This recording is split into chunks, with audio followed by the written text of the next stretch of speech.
One of the things we're doing is changing the conversation we have when people telephone us. I think in the past, people, perhaps when they've rung us, have been very anxious to think, well, do I have to perhaps overstate my needs to get that little bit of help? I'm worried about whether or not I will qualify for the eligibility criteria. And while, we can't get away from eligibility criteria to consider that for long-term support, nonetheless, we want to help all our citizens. So that's one of the first things you'll see is a slightly different conversation at the front door.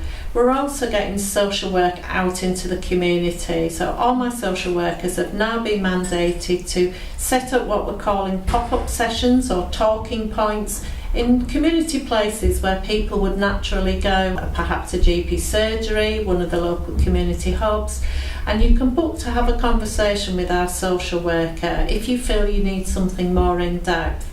What we're finding also is that our social workers, by getting out into the community, are learning about all the different things that are happening in the locality, and they're applying that in their practice. So, if somebody is feeling lonely and isolated, it's not perhaps about, right, I'll book you to go to a day centre, but I'll link you in with a local club that perhaps one of our neighbourhood networks is running, or something like that.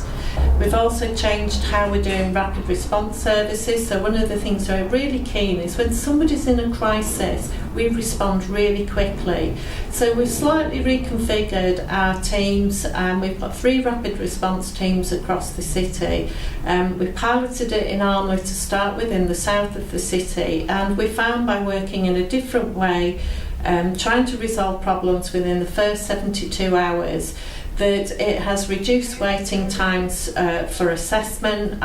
We are able to deal with things quickly, not get a backlog.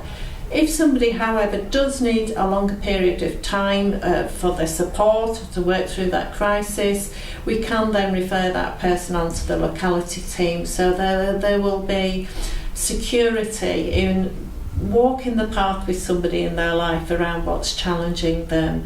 The early indications are that people like the way we're talking to them, so we don't go straight into what's wrong.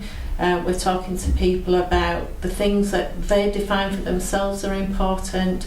We're finding we're making much better use of community assets to help somebody have a fulfilling life. And then it frees up social work time for those people with very complex needs.